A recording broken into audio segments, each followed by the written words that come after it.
Hey everyone, this is Elenbaas from Nightlight Astrology. Happy Monday, everyone. Today we're going to take a look at Venus's upcoming conjunction with Jupiter in the final degree of Taurus. This is a week that sort of puts a bow on so many events that have taken place in the sign of Taurus, really since last year when Jupiter entered Taurus. And of course, by the end of this week, we will see Jupiter entering Gemini. So Venus will enter Gemini, Jupiter will enter Gemini. A lot of transition from Taurus to Gemini coming up in our coverage of the astrology this week and going forward. But we need to take a look at one last major transit in the sign of Taurus, which is the conjunction of Venus and Jupiter. If we go down the road a little ways, we will also have Mercury in Taurus conjoining Uranus in Taurus right around the degree of the Jupiter-Uranus conjunction. That's another, like one last transit, you might say, but really the big ones have passed over the last couple of weeks. So Venus-Jupiter together in Taurus today will be our focus. Before we get into it, as always, don't forget to like and subscribe. Takes 2 seconds to click that like button, and it really helps the channel to grow. We appreciate it when you do that. You can find a transcript of any of our daily talks on the website, which is nightlightastrology.com. Now, I also want to take you over to the website because we have a couple of things that I want to promote. Of course, our upcoming program, Ancient Astrology for the Modern Mystic, begins on June 16th. So if you go up to the courses tab, click on the first year course, you're going to see that we begin June 16th, our 1-year immersion into ancient Hellenistic astrology. I have covered this now at length, and in the past couple of weeks, at the end of every video, you could find a kind of an additional exploration of the program that I tagged on to the end of every video. What I'm doing now is I've tagged on at the end of today's talk a slightly different video previewing our horary program. Our horary class, which is an introduction to horary astrology, begins on June 22nd. And so that is also coming up. If you have a background in traditional astrology, you understand aspects, dignities, traditional house meanings, any kind of background that you already have in traditional astrology would qualify you to check out the horary program. If you have no background in traditional astrology, you probably want to start with our year 1 course. You can check that one out. But the horary program begins June 22nd. And at the end of today's video, you're going to see me show you an actual horary chart from my practice. So you can see what horary astrology is like. It begins with a question like, where's my missing cell phone? Or will I get the job? Or my cat got out. Is she still alive? Or will she come home? Horary is an amazing, very specific predictive form of astrology. So I'm going to show you more about that after today's talk, a different little promotional video that I've tagged on so you can get to know horary. Hope to see some of you in class soon. It is a magnificent form of astrology to learn. Ancient traditional astrologers from both Persia, the Arabian astrologers, Indian astrologers, ancient Hellenistic astrologers. This was a kind of a branch of astrology that developed based on the idea that a predictive question cast at the time of the question from the position of the astrologer can become like the birth chart of a question. Really fascinating study. So I'll tell you more about that after today's program. You can also go up to the events page, click on live talks, and see that coming up in June, on June 13th, I'm going to be doing a talk on the 12th house, the world we struggle to see. This is about the healing potential of the 12th house in the birth chart. And we'll be looking at that together in June. And then in July, you can see I've got a talk on Uranus and Gemini I'll be doing as well. And if you missed the Neptune and Aries talk, you can go back and check that out too. So now that we have gone through our promotions for the day, let's turn our attention to Venus and Jupiter. And I'm going to put the real-time clock up so that I can point this out. Here we have, oops, I went ahead just a little bit. Let me go back to Monday. So here we are on Monday, and you can see that these two planets, if my Epic Pen will work, and no, Epic Pen is saying Epic no. Let me try something else. And oh, there it is. Now we've got the Epic Pen working. Let's see if I can get it to work on the screen for you guys. All right. Oh, and now it's in a big circle. It came back and it said, I'm not gonna show up. And then when I am, I'm gonna be really big. Such an attitude. Okay, so here we can see Venus at 25 Taurus, Jupiter at 28 Taurus, and Venus is within 3 degrees of the conjunction with Jupiter. They're both very close to the sun, so not visible in the sky.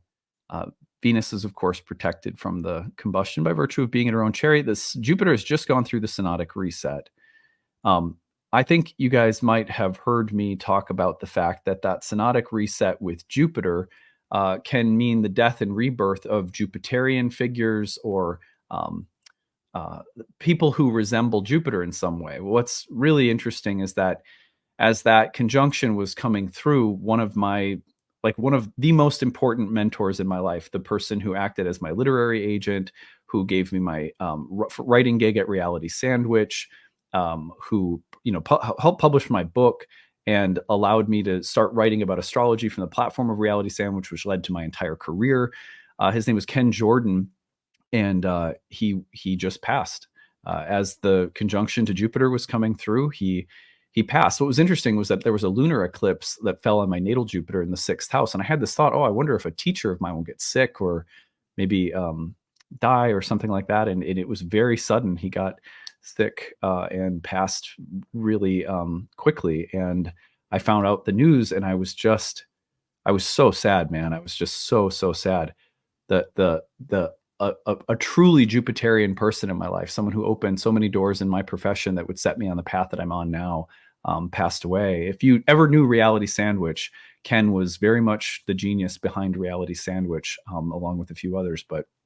And if you ever read Fishers of Men, my book, he was my agent. He helped make that deal. He helped edit my book along with his father, who was a famous editor. I just wouldn't be here without him. So that it's interesting to me that we're looking at this Jupiter that's in the process of being reborn. And I thought you guys might find that reflection interesting. I don't mean to push us away from the point of today's talk, but that Jupiter has just gone through a reset that, in my chart, it happened to be a big deal because that Jupiter reset was also happening on my ascendant in Taurus. So Venus and Jupiter coming together right now offer us a feeling of the initial fruits of the Jupiter-Uranus conjunction, which we've talked about a bunch with all of these transits in Taurus, as well as the early fruits of Jupiter's rebirth, which is very exciting, very interesting. So here are 5 things to watch for given their conjunction. We time the conjunction out, and we see that it will come through between Wednesday, May 22nd, and Thursday, May 23rd. Now, if we give them a couple more degrees, then we get into the Jupiter's entrance into Gemini. And what's interesting about that is that as soon as Venus enters Gemini, then she's combust, and she will immediately go through the reset with the sun, the Cazimi, which happens right around June 3rd. So that reset of Venus at the heart of the sun, that early part of June is really, it lasts all week. I mean, that conjunction between the two planets, you can see how long it works together. They are traveling within a degree of one another from about June 2nd all the way to about about June 8th. So anyway, that will be a really fascinating thing to watch. But both planets, after Jupiter and Venus conjoin, they both enter Gemini, which will be reflected in the way that we start approaching the astrology later this week. Anyway, so their conjunction in the very last culminating degree of Taurus, what do we have to say about that, which is really the biggest transit of this week? There's 5 things that I have to watch for. 1, crowning achievements. If you think about Jupiter, you think about a planet that was associated with victory. Victory morally, victory spiritually, a turning of the tide, a gaining of momentum, the positive blossoming of karmic fruits. It's a planet associated with fertility and abundance, with success and things that aid in the development of success. So Venus, when she gets together with Jupiter, is like, when they stand up on the podiums at the Olympics and you get a gold medal. Victory and the crowning achievement. You get a little wreath, a laurel, or, you get a little crown, a tiara put on your head.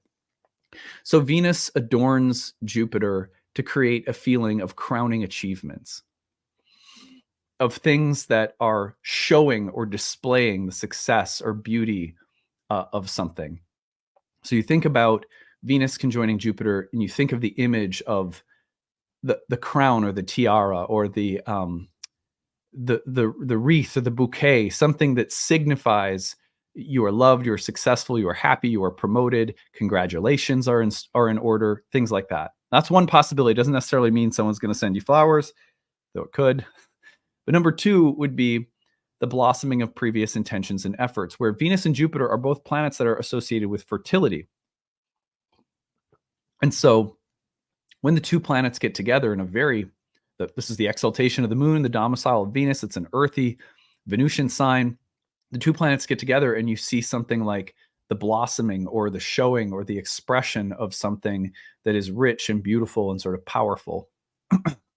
So where there has been an effort and a lot of work put into something, you've worked the soil, you've planted things. Now you might start to see the blooming or blossoming of things that have a history of work, sacrifice, dedication, effort put into them. So number three would be indulgence, desire, and extravagance. So when you put these two planets together, sometimes they go a little over the top. You could eat too much, you could spend too much, you could care too much about superficial or materialistic things. You could become vain or puffed up or proud or showy, or this energy is a little bit like bragging. But there's also something, it's like the peacock tail. There's something beautiful about showing and things that are big and dramatic and theatrical and romantic and grand. Like sometimes it's fun to just, go and just eat a meal that was just way too much, spend a little too much. Sometimes a little too much is just right, in other words. But not if it's all the time, so there's this interesting alternation between themes of sort of abundance and overflowing signs of beauty, enjoyment, sensuality, pleasure, and maybe overindulgence or something going past the means somehow. It's not always wrong, again, to go past the mean. It's just how often is it? Is the circumstance right?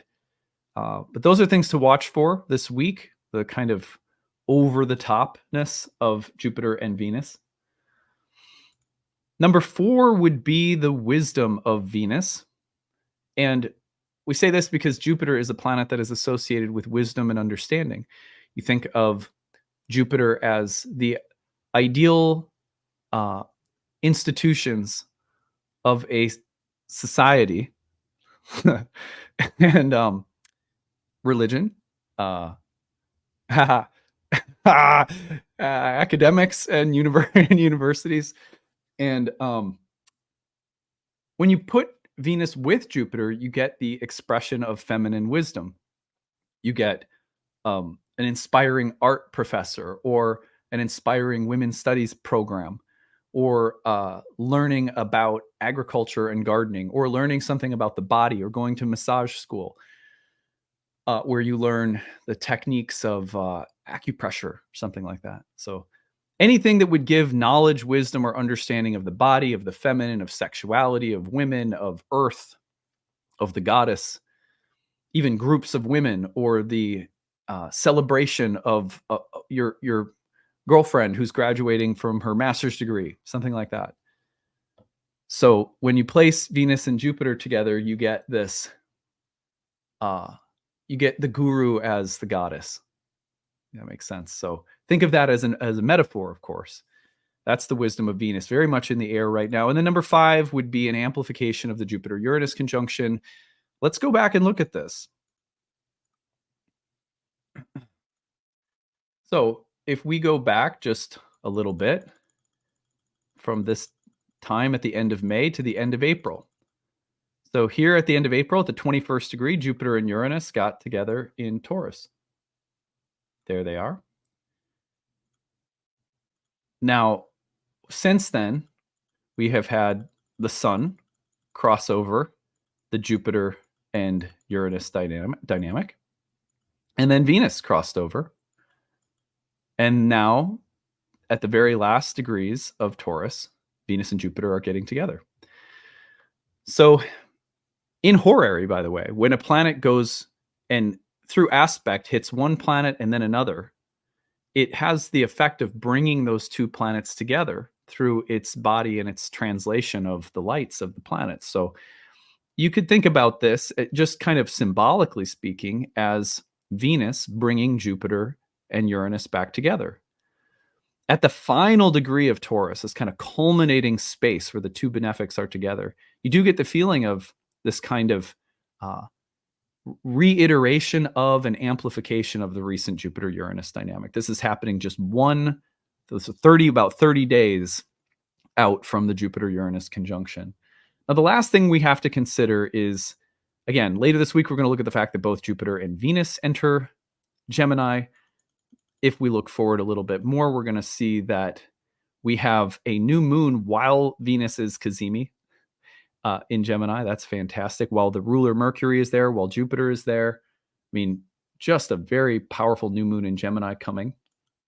And then if we back up just a touch, we're going to see that we also have this around May 31st, Mercury will conjoin Uranus and Taurus, and that is one last powerful reiteration of the Jupiter-Uranus dynamic in late Taurus. So, yeah, but quite a switch, because as soon as we come out this week, as soon as we come out of the Venus-Jupiter conjunction, the other thing that starts happening is this tremendous emphasis on air. Jupiter in an air sign, trining Pluto in an air sign. That's a really powerful trine between two planets in air, and really announces a shift in where everything is heading for the remainder of this year and for the rest of the entire next year, as Jupiter spends time in an air sign, while Pluto is finally finishing its last little touch on the final degree of Capricorn in the autumn, and then fully enters Aquarius to stay. This is a very airy space that we're moving into pretty soon. That makes it a very auspicious time to study something like astrology. When Jupiter is in the sign of Hermes, the legendary founder of astrology, and it trines Pluto in Aquarius. So it's a very nice configuration under which to start studying horary, or to start studying ancient Hellenistic astrology. I don't say that for every program. There are some configurations that come together that are really nice for studying. And it's always a good time to study. I don't remember any particularly, one particular transit that was in the air when I started, but I've noticed that over the years of doing this teaching, we're coming in on 30 different one-year programs we've had now, that there are certain configurations that are conducive to some of the more exciting and dynamic programs. Every program I teach uses curriculum that continues to evolve and be adapted, and every year, you get a little bit better at teaching too. So I think this is going to be an exciting program anyway. So if you stick around after I sign off, just a short video today covering this Jupiter-Venus dynamic in Taurus. Stick around after I sign off. You can learn a little bit about horary. If you don't know anything about it, it's just a very brief little video. You need a little bit of background in traditional astrology. You need to know aspects, house meanings. You need to understand dignities. If you have a grasp on those things, then you are more than welcome to join the horary course without needing to have taken any of our other programs. However, if traditional astrology is relatively new to you, then I recommend starting with the year one program, which starts June 16th. Either way, there are need-based tuition. There's need-based tuition assistance on the website. Go to nightlightastrology.com. Need-based tuition is there for all of our programs. If you could use it, you sign up within a sliding scale, and we match you with a plan that reflects what you can afford as a monthly tuition. So on that note, I will sign off. Stick around to hear more about the horary program. We'll see you guys again tomorrow. Bye. Hey everyone, thanks for sticking around. I'm going to tell you guys more about the upcoming horary astrology program, which begins later in June. And I hope that if you have never learned anything about horary, that you will, at least in listening to this, be exposed to horary astrology, have a little bit of an understanding of what it is. And if not now, then maybe sometime in the future, you can take time to study it. It is one of the forms of astrology that dates back to the earliest eras of astrology, the Hellenistic era, the medieval era, the early Indian period of astrology. And it is a branch of astrology that is concerned with specific predictive questions. So, for example, a horary question is usually formed in terms of a yes or no answer.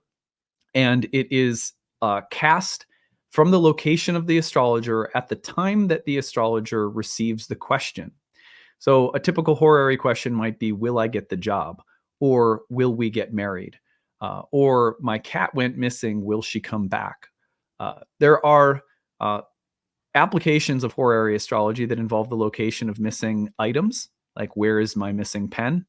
Or where is I actually helped a farmer one time locate a missing bull that had gotten out of the pasture.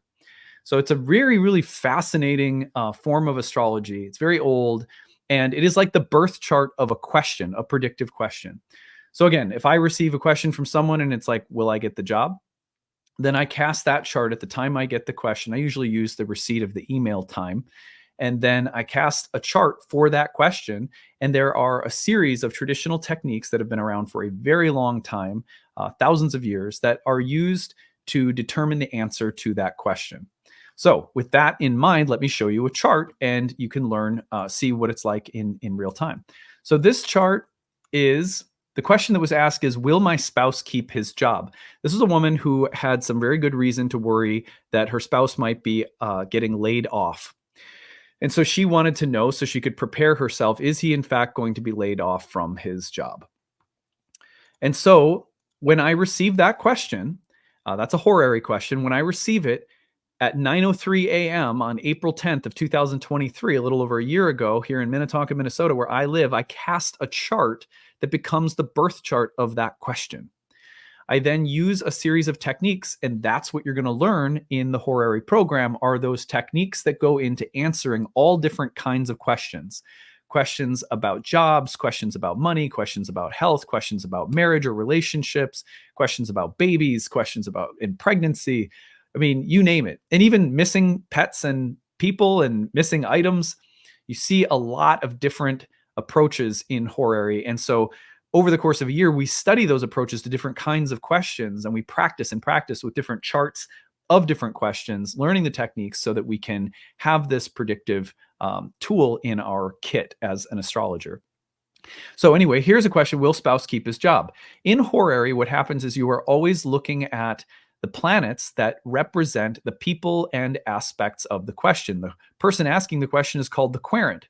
The querent is always given the ruler of the ascendant and usually the moon as a co-signifier of the querent. So in this case, Gemini is rising. So we're going to give Mercury to the querent and the moon. Well, we can see the moon is sitting right on the cusp of the 7th house of marriage, which shows us that the querent, the person asking the question, is indeed really concerned about their spouse. The placement of the moon gives that away because it's sitting on the cusp of the 7th, which is going to be the house of the partner. So you see little things like that. They're a little wink that you have you have a radical chart, so to speak. Now, the 7th house ruler is going to be the spouse. That's Jupiter, since Sagittarius sits on the 7th house cusp. In horary, we use quadrant-based houses because the theory was all developed through quadrant-based house systems, which is interesting. So this is the only place in my practice that I teach from and use a quadrant-based house system, not whole sign. Anyway, it's really fascinating to look at this chart because Jupiter is going to represent the spouse. So we can see Jupiter over here, about to be conjoined by the sun. Then we look at the spouse's job. And the spouse's job is going to be the 10th house from the spouse. The 10th house from the 7th is going to be the ruler of the 4th. That's called derived houses. This is something that appears in horary quite a bit. So if we take the spouse as house 1 and we count 1 through 10 from house 7, we get to the cusp of house 4 for the 10th from the 7th, or the spouse's job. That is the sun. So here we see that the sun, exalted sun in Aries, is about to conjoin Jupiter. This means that Jupiter is combust. And when Jupiter is combust like that so badly and the sun is about to conjoin it, that is a moment of death for Jupiter. So the job, we know that combustion from a planet like that is often implied in the charts of death, or that's a condition of debility for Jupiter at the hands of the exalted sun. And Jupiter is, of course, sitting on the 12th house cusp, which is the derived 6th from the 7th house of the spouse, a place that was associated with misfortune. So we can see that this is a very clear indication that that Jupiter is being debilitated by, burnt up by the job. And that moment that's coming of the conjunction could be positively looked at as maybe a death and rebirth of your career. But the first thing that's happening is the death. When it is a possibility built into the question that he could be one of the people that's about to be laid off at his company, and you have this kind of symbolism, this is very clearly a yes, your husband is about to be laid off because of that combustion and the upcoming combustion and conjunction from the sun. Now you might say, what about Cazimi? Doesn't the Cazimi mean like a rebirth? Yeah, but not first, right? The first thing that happens is that Jupiter is being burnt up by the sun.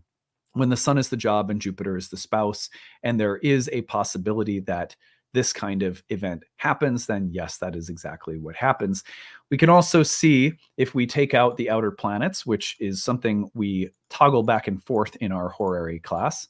We take out the outer planets, and we can also see that the very next thing that is going to happen is the moon, as an indicator of the flow of events, is about to trine the sun and then immediately hit Jupiter, which means that the moon is also translating the light from the sun to Jupiter. And when the sun is acting here as a malefic, burning Jupiter up, this is another sign that the flow of events is going to lead that malefic sun to eliminate Jupiter. The malefic sun only in this context because Jupiter's combust. So anyway, these are little rules of horary, and there's a ton of them, right? For every different kind of question, there are different ways of assigning planets to the parts of a question, and there are different techniques that we use to answer the question. In that case, the judgment of the chart was it does look as though your husband is going to be laid off, and indeed, that was the outcome. Her husband was laid off within a week. So the way that I framed it in the answer was very uplifting because I said, this is when we see this kind of event, a Jupiter Sun Cazimi, which we've had in the sky recently just now too, as I'm making this, that can be a sign of rebirth. So even if there's a death and a loss here of job, the opportunity for this to be a career reset is also implied by the transition of this Jupiter Sun conjunction.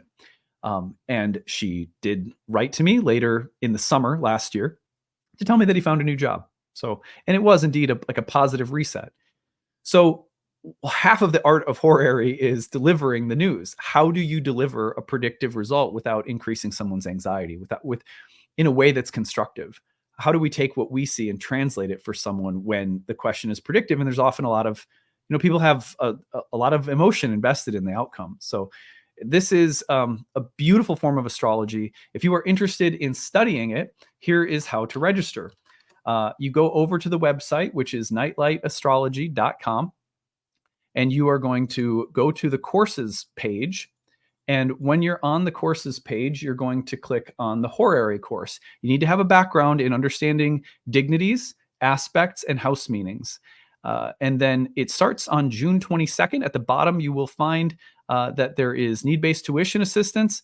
And there are also payment plans that you can utilize, and a one-time payment saves a little bit of money. So, but if you need tuition assistance because it would be impossible for you to take the program otherwise, please be sure to check that out and come study horary. It's an amazing, amazing form of astrology. If I could do nothing but practice horary, I would, because it is so interesting to see the unique picture of each situation come to life in the context of a horary reading. There's no birth chart needed for it either. It's amazing that astrology can work that way. We always think, it has to work off from a birth chart. No. We can use astrology just like we use tarot cards. Cast them out at the moment a unique question comes up. Cast a chart at the moment of a question, and you have a series of techniques and approaches that can help you answer it. So that's horary in a nutshell. I hope to see you guys there, and thanks for listening.